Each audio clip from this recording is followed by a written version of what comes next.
Saya beralih dulu ke Sister Elizabeth. Sudah ready? Udah, Ya, udah Pak Yosef. shalom, shalom. Silakan. Shalom Pak Yosef. Selamat Shalom. ulang tahun lagi. Aduh, Panjang terima umur. kasih, terima kasih. Ya, bukan panjang umur, maksudnya penuh berkat hidupnya dan Amin. penuh dan kesejahteraan. Amin. Saya menanggapi, amin. Nah, kemarin itu saya ada beberapa kali mendengar untuk kesaksian Ibu Hadassah juga, Pak Yosef. Jadi hari ini saya tuh mau sedikit memberikan kesaksian juga terkait dengan kesaksian Ibu Hadassah, dan juga saya ingin menanggapi kesaksian Ibu Koni dan Ibu Sister dan Sistri Vena, dan juga apa namanya mau memberikan kesaksian terkait dengan hal tersebut. Yang pertama, waktu saya mendengar kesaksian terkait dengan Ibu Hadassah yang sudah beberapa kali ya hampir mengalami maut ya, yang ular bercabang, kemudian juga yang dulu saya pernah mendengar kesaksian yang terkait dengan leak kalau nggak salah ya. Nah, saya mau sedikit memberikan kesaksian, Pak Yosef, bahwa dari kecil pun saya juga mengalami hal yang sama. Jadi saya ketika mendengarkan kesaksian Bu Hadassah, kok Bu Hadassah dan hidup keluarganya Bu Hadassah kok mirip sekali ya dengan hidup saya gitu loh, Pak. Jadi waktu dulu kan dari saya ketika di kandungan ibu saya juga uh, pasti Bapak kan waktu kemarin masih ingat kan yang kesaksian yang saya yang terkait dengan disuruh digugurkan. Nah, waktu saya kecil, orang tua saya itu kan masih merintis, Pak. Hidup kami juga susah dan kami pun istilahnya pindah dari satu kontrakan ke kontrakan yang lain, dan saya itu dijagain oleh Mbak. Uh, Ibu saya kerja, bapak saya kerja, jadi kami tuh betul-betul hanya sama asisten rumah tangga. Suatu hari entah bagaimana dan saya yakin orang itu kerasukan, Pak. Karena kenapa? Atau orang itu gila? Saya nggak tahu, nggak paham. Orang itu menaruh saya di dalam bak mandi, lalu saya mau disiram air panas yang baru mendidih. Hmm. Dan saya nggak ngerti kenapa saya ditaruh di dalam bak mandi. Kalau bak mandi zaman dulu itu kan Pak, bukan bathtub. Bak mandi itu kan yang pakai keramik, yang tehel. Nah, saya ditaruh di bawah situ. Saya nggak tahu apa-apa, saya nggak ngerti. Tapi kejadiannya persis seperti di film Pak. Ibu saya tiba-tiba buka pintu. Dan di tangan orang itu masih ada air panas, Pak, yang baru mau disiram ke saya. Kalau ibu saya nggak datang tepat pada waktunya, Pak, saya yakin saya udah cacat atau mungkin meninggal karena waktu itu usia saya mungkin sekitar 4 tahun atau 3 tahun. Lalu ibu saya marah sejadi-jadinya sama dia, lalu digunting rambutnya, digundulin, dipukulin sama ibu saya, dikunci di dalam kamar sampai polisi datang. Dan itu membekas sampai saya sampai sekarang. Dan beberapa kali saya mengalami kejadian seperti itu. Yang terakhir itu waktu saya mau masak buat suami saya, Pak. Saya mau masak uh, waktu itu maling ya, maling tuh babi, Pak. Tentang zaman dulu. Lalu itu mbak saya ngomong, asisten rumah tangga saya ngomong, Bu, ini minyak panasnya disingkirkan dulu ya. Oke, singkirin dulu gitu. Saya ganti dengan yang baru. Puji Tuhannya saya nggak pakai minyak, Pak. Saya pakai hanya butter margarin, Pak. Waktu itu saya baru mau goreng. Ketika saya nyalain kompornya, Pak, kompornya meledak. Saya di depan kompor itu. Saya udah tutup mata, Tuhan matilah saya ini kan. Terus itu kompor, Pak. Kompor itu kan rata kan, Pak. Itu jadi kayak gunung, meletus ke atas. Dan itu bunyinya kenceng banget sampai semua tetangga saya tuh yang dari belakang dan itu dipikir ada bom. Jadi mereka maju ke depan, datang ke depan, mereka tanya, ada apa gitu kan. Saya berdiri di depan, Pak, di depan kompor itu. Dan asisten rumah tangga saya tuh di samping saya. Itu isi dari kompornya itu kelempar ke kanan, kelempar ke kiri.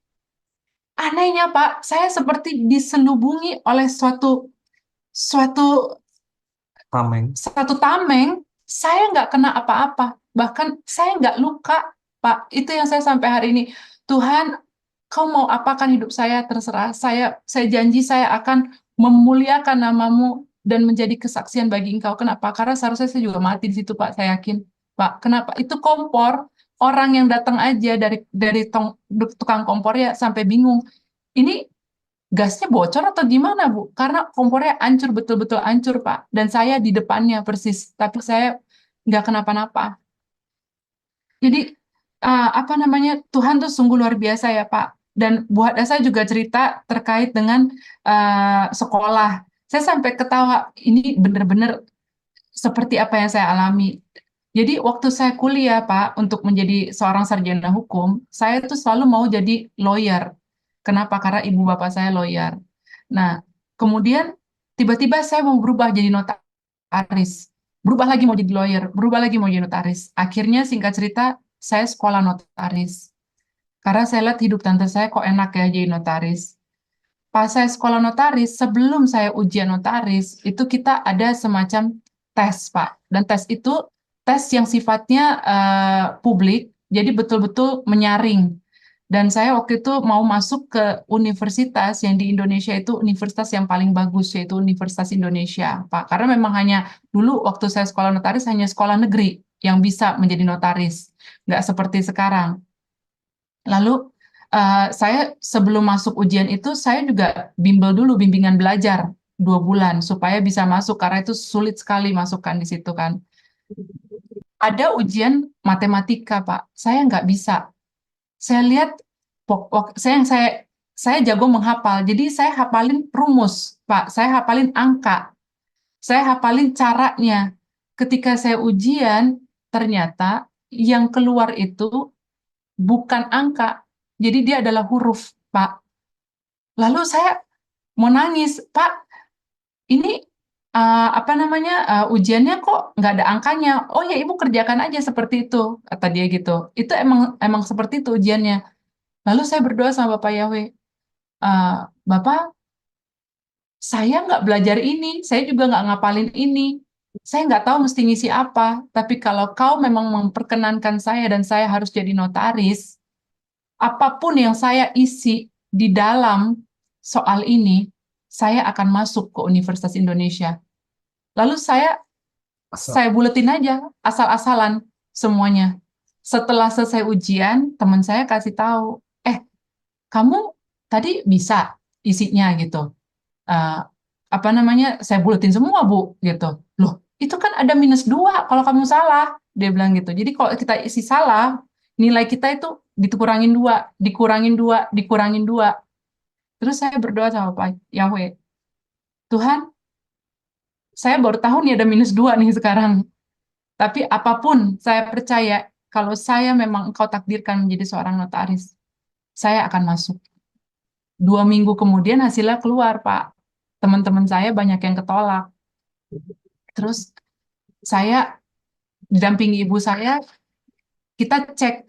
Pokoknya kalau kamu masuk UI, abis ini kita makan malam ya, kata ibu saya kan. Terus tangan saya udah gemetar. Lalu saya cek, nama saya ada Pak di situ. Jadi Tuhan memang mengharuskan saya jadi notaris. Dan lebih anehnya lagi, saya mau bermain-main nih sama Tuhan nih Pak. Setelah saya lulus, saya melamar lagi ke kantor lawyer. Saya melamar di 12 tempat, 2 kantor notaris, 10 kantor lawyer. Semuanya sama-sama tes. Saya masih main-main lagi nih. Lalu Bapak Yahweh udah bilang, saya tuh pengen kamu jadi notaris. Tahu nggak, Pak? Saya 12 itu saya tes berbarengan. Yang keterima pertama kali adalah kantor notaris. Jadi saya emang harus jadi notaris. Kenapa? Kalau saya nggak jadi notaris, saya nggak akan ketemu Bro Yedi dia, Pak. Kenapa? Karena yang jodohin saya itu adalah notaris. Jadi jadi itulah cara Tuhan cara Tuhan menghilangkan gangguan-gangguan itu, Pak. Kita manusia, Pak, selalu penuh kegalauan, penuh ketakutan, penuh fear dan lain-lain. Maka hanya Bapak Yahweh sendirilah yang harus bertindak, Pak, gitu loh. Nah, kemudian saya mau apa namanya memberikan kesaksian sedikit terkait dengan kesaksian Bu Koni dan juga Sis Trivena. Bu Koni dan Sis Trivena, Sis Koni, saya pernah mengalami itu karena saya menikah dengan suami saya. Semua apapun yang saya punya ditarik. Saya nggak punya apa-apa kecuali satu koper isi baju. Saya nginep di hotel selama 2 sampai 3 hari ya, waktu itu ya, Pia. Karena saya nggak mau nginep di rumah dia. Saya belum menikah, saya nggak boleh satu rumah dengan calon suami saya. Jadi saya menunggu hari perkawinan saya di hotel. Ditemani dengan asisten kantor saya, satu orang namanya Melva. Eh, saya nggak punya apa-apa, Pak. Saya hanya punya satu koper. Saking marahnya ibu saya kepada saya sampai anting yang dia kasih aja, dia suruh lagi orang ambil antingnya, ambil gelangnya, titipan saya, kecuali baju. Hanya itu aja. Waktu saya sebelum menikah sama dia, eh, karena semua diambil, termasuk juga mobil, saya sewa mobil, Pak. Selama 3 hari, saya berdoa sama Pak Yahweh, Bapak, memang kerjaan saya harus kemana-mana. Tapi kalau saya sewa mobil terus, saya nggak akan punya uang. Saya akan habis uang saya hanya untuk sewa mobil. Satu hari itu sewa mobil 500.000, Pak. Nah, Tuhan, tolong kasih saya mobil. Saya mohon Tuhan, mobil ini untuk saya transportasi keliling-keliling untuk tanda tangan. Dan ajaibnya, di hari keempat, Pak Yosef, saya bisa bawa pulang mobil. Saya dikasih pekerjaan yang bisa membuat saya menyicil mobil. Dan anehnya lagi, itu ibu saya punya drivernya itu punya teman. Saya tahu ada penyewaan mobil dekat kantor saya. Penyewaan mobil ini nggak resmi, itu di pinggir jalan. Saya bilang, Pak, saya butuh mobil, boleh nggak saya sewa mobilnya gitu sama Bapak sekalian gitu, bawa saya untuk tanda tangan keliling-keliling gitu. Ibu tinggal di mana? Saya tinggal di Lawang Gintung. Lawang Gintung mana? Itu yang penyewaan mobil. Padahal ibu saya juga usahanya penyewaan mobil. Oh, itu teman baik saya, supirnya mamanya ibu gitu. Hah, yang mana? Yang Pak Wira gitu. Singkat cerita dia jadi baik banget sama saya. Di hari keempat itu dia bantu saya keliling-keliling buat pinjam mobil, apa namanya, buat cari mobil. Lalu saya bilang, Pak, saya mau ke showroom yang paling terang itu. Kenapa, Bu? Gitu. Itu kan showroom mobil bekas. Ya nggak apa-apa, Bu. Nggak apa-apa, Pak. Saya mau ke showroom itu. Showroom yang paling terang itu. Mundur lagi, Pak. Gitu. Saya saya berdoa, dibilangnya saya suruh ke situ. Ternyata, Pak, yang punya showroom itu adalah mantannya teman baik saya. Lalu saya cerita sama dia, "Eh, saya punya masalah sama ibu saya, tapi saya butuh mobil cepat gitu. Saya hanya punya uang 51 juta gitu. Yang mana mobil yang bisa saya ambil, tapi yang bisa saya cicil juga di leasing." Dia bilang, kamu ambil aja sekarang, kamu bawa mobilnya sekarang, kata dia. Nanti saya yang urus sama leasing, pasti di ACC, kata dia gitu. Saya kalau ingat itu, saya pertolongan Tuhan luar biasa banget, Pak, gitu. Bayangin ya, orang orang mungkin nggak percaya. Hari keempat saya bisa bawa mobil pulang. Ibu saya marah luar biasa, Pak. Kenapa? Dia sampai ngambil ngambil apa namanya, yang komputer itu, yang buat data penyimpanan PC. Dia mau cari tahu lewat adik saya siapa klien saya. Pasti ini dibiayain sama Bro Yedi dia untuk beli mobil, katanya gitu. Padahal Tuhan yang biayai, Pak. Tuhan yang kasih jalan gitu. Terus apa namanya, berikutnya kan karena saya tetap ingin menikah sama Emo, saya harus sewa kantor karena kantor saya waktu itu di rumah ibu saya. Lalu saya berdoa sama Bapak Yahweh, Tuhan, kemana saya harus punya kantor? Duit saya sangat terbatas, saya baru ambil mobil, dan juga saya paling hanya bisa ambil kantor yang cuma satu lantai. Lalu Bapak Yahweh memberikan gambaran satu tempat, dan itu di dekat rumah ibu saya, Pak. Dan saya suruh staf saya ke situ, coba kamu cek, apa betul di situ ada ruko yang bisa disewa satu lantai doang dan harganya 50 juta gitu. Saya sanggupnya 50 juta soalnya, Pak, gitu. Terus abis itu dia ke situ dan dia datang lagi ke kantor, dia bilang kepada saya, Bu, betul itu disewakan bisa satu lantai saja, dan dia mau 50 juta. Saya sampai, itu persis exact seperti tempat yang digambarkan di dalam doa saya, Pak. Kembali lagi Tuhan menopang saya. Lalu saya tanya, apa namanya, kepada staf-staf saya, kita pindah ya, apa namanya, tapi saya lagi pesan furniture, nanti furniture-nya datang belakangan, kita kerja di karpet dulu ya, gitu. Padahal saya nggak punya uang, Pak. Saya belum pesan furniture juga saat itu. Yang penting kita pindah dulu ya, gitu. Lalu saya berdoa lagi, Bapak, sekarang saya sudah punya mobil, saya sudah punya ruko untuk bekerja, tapi saya nggak punya furniture di dalamnya. Tuhan tolong kasih saya kerjaan lagi, tolong supaya saya bisa pesan furniture.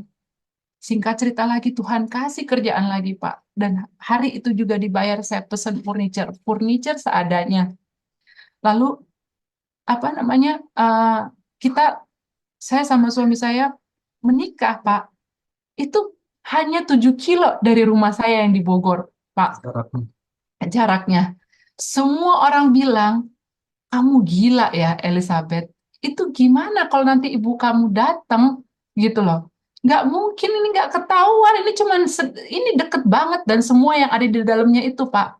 Itu semua ketakutan, takut drama gitu kan, pintu dibuka langsung gitu kan, langsung ibu saya sama kakak saya sama ini. Karena 3 hari sebelumnya ternyata Pak, waktu di pengadilan ibu saya memberikan keterangan, 3 hari sebelumnya, sebelum saya menikah, mereka sudah datang ke gereja itu, Pak. Gitu. Dan mereka menanyakan, ada nggak yang namanya Elizabeth Karina Leonita mau menikah? Kami nggak pernah ngajarin orang gereja itu untuk berbohong. Tidak pernah sama sekali, Pak. Kenapa? Karena itu kan gereja, masa kita ngajarin orang gereja bohong? Ternyata pada saat ibu saya bertanya, dia bertanya pada orang yang salah. Orang itu menjawab, tidak ada di sini yang namanya saya mau menikah.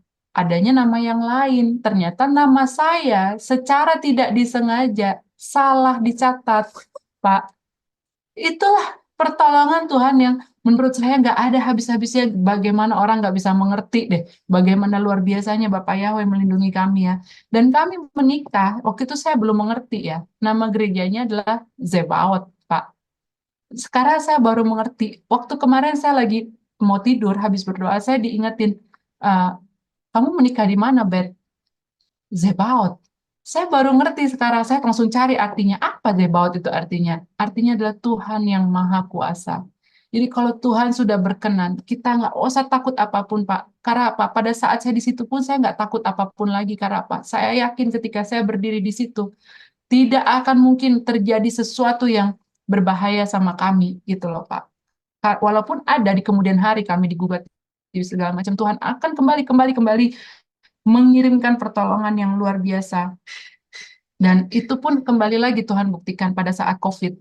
Saya bertanya kepada seluruh karyawan saya, kita nih COVID ya, kalau misalnya kalian mau stay, work at home, waktu itu kan kami belum belum ada kesadaran kami, ini apa sih COVID ini dan lain-lain. Dan akhirnya kami, kalau harus work from home, berarti saya tidak akan bisa bayar penuh gajinya. Kenapa? Karena kita pun pasti tidak akan mendapatkan proyek seperti biasanya karena saat ini sedang COVID, gitu kan. Tapi semua mereka bilang, Bu, kami ikut kata Ibu. Kalau Ibu masuk, kami juga masuk. Ya karena mereka kan pasti butuh uang ya Pak, gitu kan. Lalu banyak sekali teman-teman saya yang dulu asisten notaris itu dipecat, Pak. Lalu saya bilang ke staf saya, staf kepercayaan saya, panggil mereka ke sini kalau mereka mau kerja sama kita, kita buka pintu. Kenapa? Saya sudah janji sama Bapak Yahweh, saya akan jadi saluran berkat. Jadi saya percaya Tuhan pasti kasih berkat kepada kita. Dan sampai hari ini, puji Bapak Yahweh, Pak, kami eh, menaungi 35 orang. Mungkin bagi orang lain, itu kan kecil. Tapi bagi saya, Pak, bagi saya seorang Elizabeth, saya memenuhi janji saya kepada Bapak Yahweh harus menjadi saluran berkat, Pak. Gitu. Jadi eh, ketika COVID itu melanda, Pak, saya menemukan satu ayat, 1 Yohanes 4 ayat 18. Dan itu saya pegang sampai sekarang, Pak. Jadi bagi siapapun 1 Yohanes 4 ayat 18 ini sangat, bagi saya sangat memberikan kekuatan. Kalau boleh saya bacakan, Pak. Ya, silakan. Di dalam kasih tidak ada ketakutan, Pak. Kasih yang sempurna membuang ketakutan. Sebab ketakutan mengandung hukum. Dan orang yang takut ia belum sempurna di dalam kasih. Kita mengasihi dia sebab dia lebih dahulu mengasihi kita, Pak. Nah, hari ini juga saya ingin kembali juga menguatkan teman-teman semua ya. Kadang-kadang saya baca juga di grup, ada seperti yang tadi Pak Aladin bilang, ada kucing yang dansa itu seperti salah, Pak. Lalu waktu itu Bapak juga memberikan soal mengenai stereogram. Stereogram itu juga salah. Semua seperti seolah-olah dari setan. Kemudian juga hari ini, kemarin ya, Sister Angel juga bernyanyi yang tetap menggunakan nama Yahweh, tetapi mungkin itu lagu, saya juga nggak tahu ternyata itu lagu dari lagu Yunani. Bagi saya, jangan ada ketakutan di antara kita. Apapun itu, kalau masih dalam nama Bapa Yahweh, itu tetap benar. Dan gak semua asalnya itu dari setan, Pak, gitu loh. Misalnya stereogram, yang hiu-hiu itulah pokoknya ya, Pak ya. Kemudian juga apa namanya kucing, gitu. Karena apa, Pak? Ini banyak orang yang baru bergabung. Kami juga baru bergabung, baru dibaptis itu 3 tahun, ya, 3 tahun ya, sejak COVID lah intinya. Saya merasa, Pak, kalau kita terlalu begitu, Pak, orang yang akan baru bergabung juga, ini kok seperti fanatik dan lain-lain, dan Bapak ngerti kan maksud saya, Pak, gitu. Kita nggak bisa begitu. Kalau kita seperti itu, kita tinggalkan aja dunia ini, Pak. Karena apa? Di dunia ini isinya masih seperti itu semua. Kita yang harus bertahan. Iman kita yang harus bertahan. Kita nggak boleh ada ketakutan. Di dalam Bapak Yahweh tidak ada ketakutan kecuali takut sama Bapak Yahweh. Itu bagi saya ya, Pak. Mohon maaf ya yang lainnya. Karena saya sudah membuktikan sendiri, kita hidup dalam Bapa Yahweh. Bapa Yahweh tidak akan pernah tinggalkan kita. Walaupun saat itu pengenalan kita masih terbatas pada Yunani. Tapi apa? Bapa Yahweh tidak meninggalkan kita. Dan dia menunggu waktu yang tepat supaya kita bisa mengenal namanya, kita bisa dibaptis. Tapi kan kita saat ini tidak tinggal di dalam komunitas ini aja, Pak. Masih ada komunitas lain di sekitar kita. Misalnya mertua saya masih memakai nama Yunani, asisten rumah tangga saya masih martabak dan lain-lain. Kita yang harus bertahan sendiri, Pak, gitu loh. Tetapi bagi saya patokannya adalah selama masih menyebut nama Bapak Yahweh itu adalah tetap benar. Selama kita tidak didorong untuk kembali ke nama ilah-ilah asing, kemudian juga uh, um, seperti yang tadi Bu Hadasa bilang menonton film-film yang diterbitkan oleh Barat itu memang udah pasti karena itu aja buatan Illuminati kok gitu. Kemudian juga mendengarkan lagu-lagu Barat itu udah pasti juga menurut saya, karena saya sendiri waktu itu sudah pernah bermimpi, itu juga udah pasti salah. Karena apa? Industri itu emang industri setan gitu. Jadi apapun yang diterbitkan oleh si setan ya udah pasti bukan bukan asalnya dari Bapak Yahweh gitu loh. Itu udah pasti salah, menurut saya juga demikian ya Pak. Jadi apa namanya Pak? Satu hal lagi Pak, bagi saya ketika saya melihat sesuatu, mendengar sesuatu, dan juga apa namanya penglihatan dan lain itu asalnya adalah dari penyembahan. Satu, dari berdoa. Saya pernah, Tuhan selamatkan satu kali lagi, ketika nenek saya meninggal dunia, kita pulang kampung semua, lalu kami berdoa satu keluarga. Di dalam doa itu saya melihat, saya harus cepat-cepat pulang ke Medan, jangan stay lagi di kampung, dan jangan jalan-jalan di kampung. Karena apa? Saya melihat mamanya, sepupu saya, kakaknya ibu kandung saya, dia menangis meraung-raung menjerit-jerit. Setelah selesai berdoa, saya sampaikan itu kepada ibu saya, kepada keluarga saya, tapi mereka tidak percaya. Tapi ibu saya akhirnya ya udahlah kita langsung pulang aja ke Medan.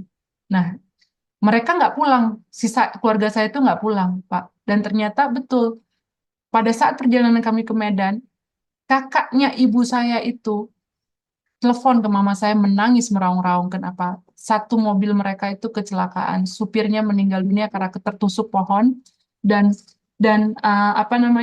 suaminya kecelakaan parah. Sekarang waktu itu di rumah sakit dioperasi dan anak-anaknya juga luka-luka. Jadi bagi saya, ketika kita berdoa, ketika kita misalnya melihat sesuatu, itu pasti yang disuruh adalah kita berdoa, kita kita menyerahkan diri sama Bapak Yahweh, kita membuka kitab suci dan lain-lain gitu. Tapi ya kalau bukan yang disuruhnya bukan itu, ya saya yakin memang bukan dari Bapak Yahweh. Demikian sih Pak kesaksian saya. Mohon maaf agak lama. Terima kasih. Iya, oke. Terima kasih untuk Sister Elizabeth ya untuk kesaksiannya. Dua hal yang untuk semua kita harus perhatikan. Ini dua hal, sebenarnya banyak. Ya. Yang pertama adalah kita tidak keluar jalur. Ya, Yeshua juga tidak pernah keluar jalur. Ya, tetap di dalam jalur Bapak Yahweh. Kita juga meniru cara Yeshua, yaitu kita tidak keluar jalur dari Bapak Yahweh. Yang kedua adalah sikap kedewasaan. Ya, sikap kedewasaan itu bukan berarti kita betul-betul eksklusif sendiri seperti orang Saduki, seperti itu. Tidak. Tetapi kita minta pimpinan Roh Yahweh Elohim untuk bisa menjadi impact. Tapi ingat, saat menjadi impact, kita tidak boleh terkontaminasi. Nah, seringkali ya mengatasnamakan impact tapi terkontaminasi, itu ya salah. Jadi kita harus paham. Yeshua makan dengan siapa? Sampai orang-orang Farisi Saduki mengkomplain. Makan dengan siapa? Dengan yang namanya pemungut cukai. Ya kan? Tapi apakah Yeshua terkontaminasi dengan pemungut cukai? Jawabannya tidak. Bisa dipahami di situ. Nah, untuk bisa masuk di daerah situ, itu butuh yang namanya kedewasaan. Dan tidak keluar jalur. Yeshua tidak pernah keluar jalur, saudara.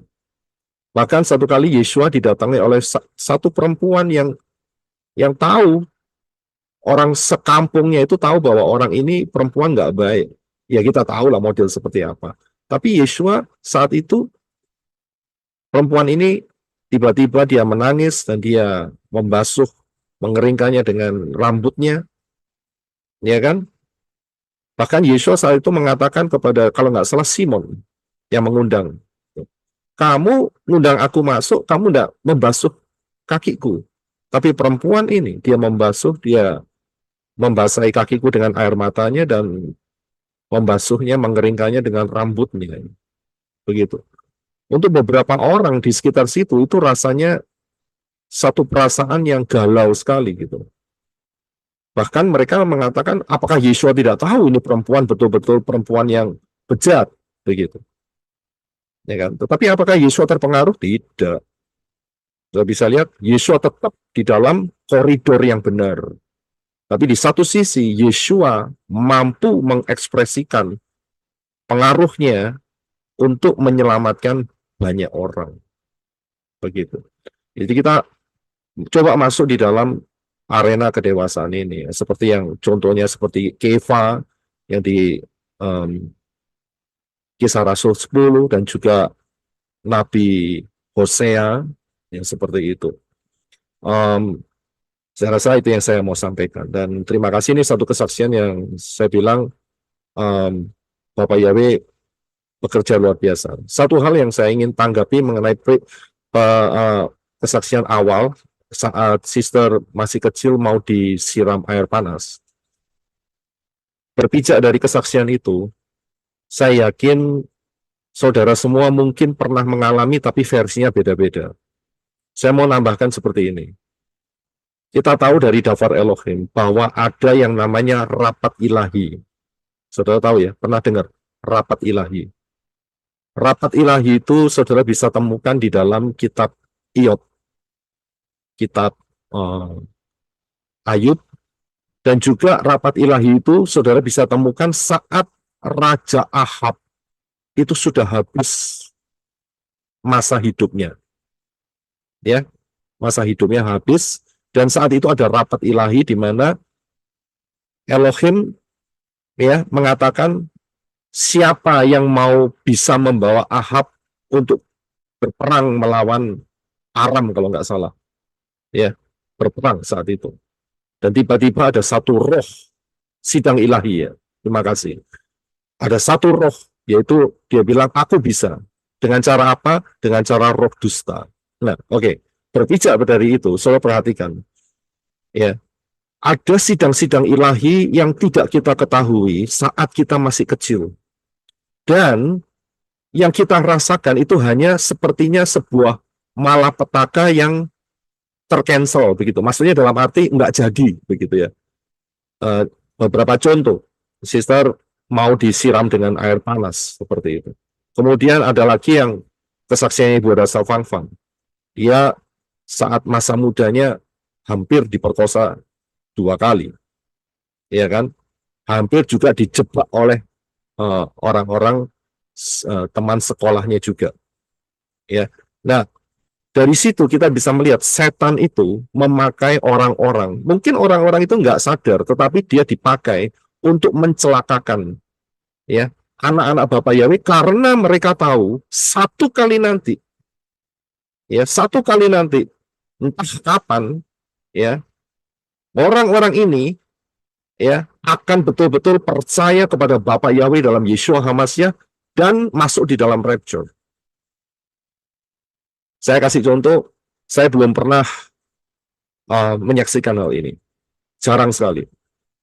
Saat itu saya masih SD, dan rumah saya ada di Surabaya, sedang dibangun 2 tingkat. Kemudian, apa yang terjadi? Saat itu ada instalasi listrik, dan kemudian di salah satu tempat listrik, itu mereka sedang mengubah dari 110 ke 220.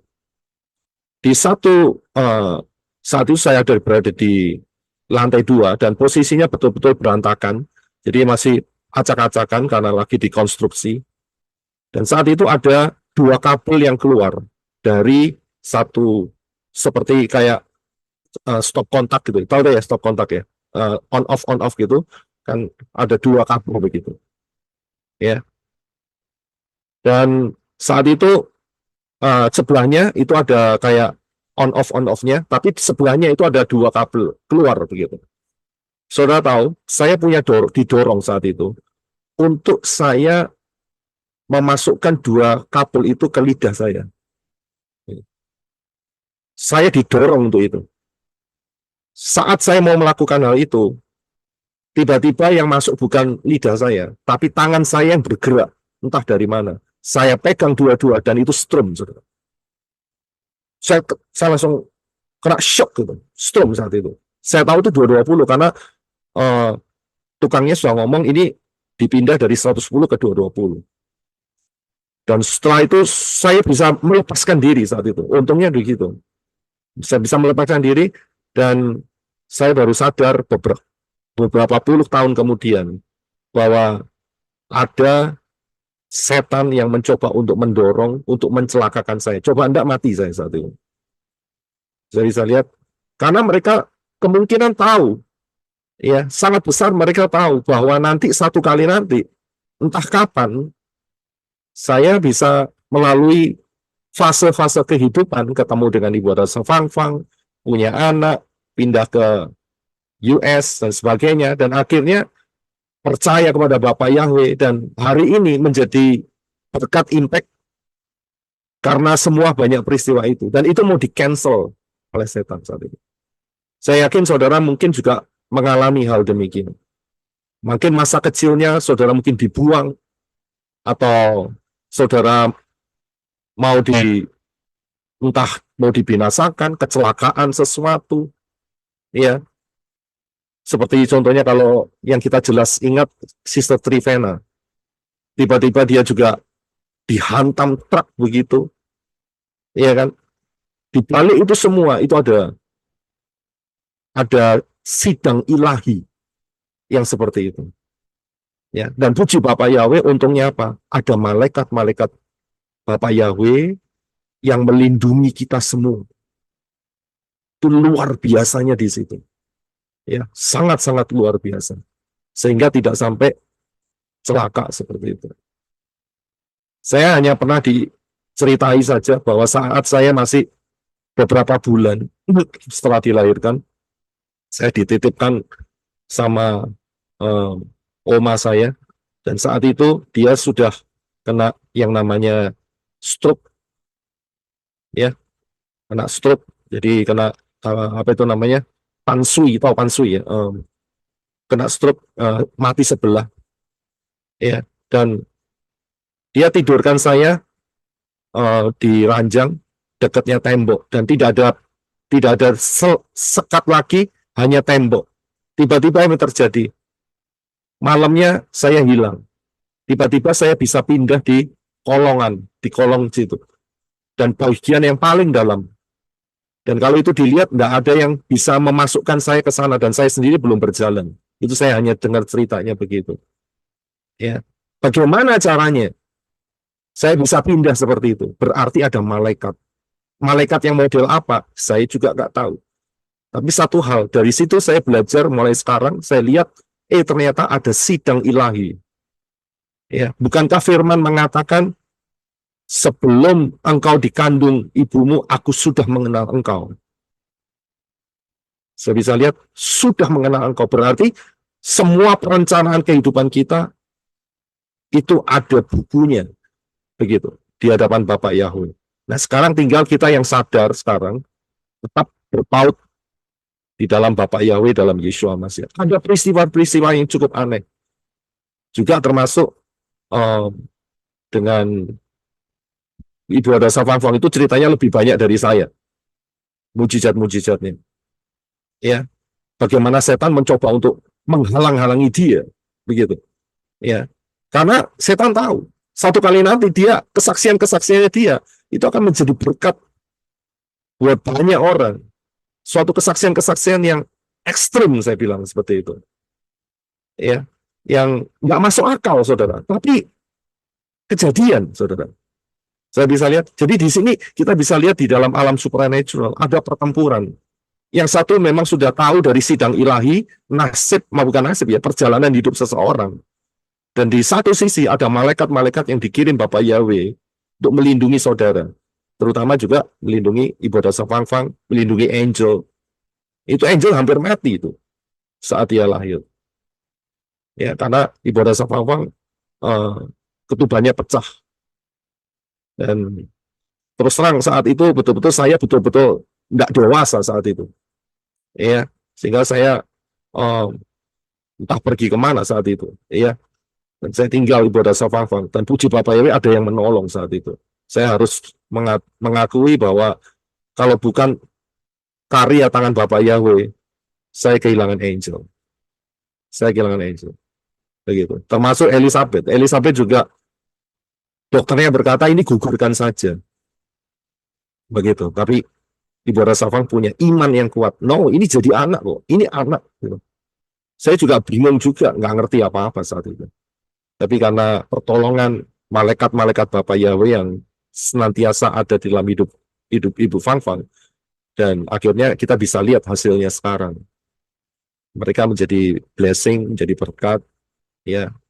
Dan ini salah satu contoh. Saya yakin saudara juga mengalami hal-hal yang seperti itu, ya, hal-hal yang seperti itu. Ya, bagaimana perlindungan, penyertaan Bapak Yahweh, ya, melindungi saudara dengan ajaib. Ya, puji Bapak Yahweh. Terima kasih untuk kesaksiannya.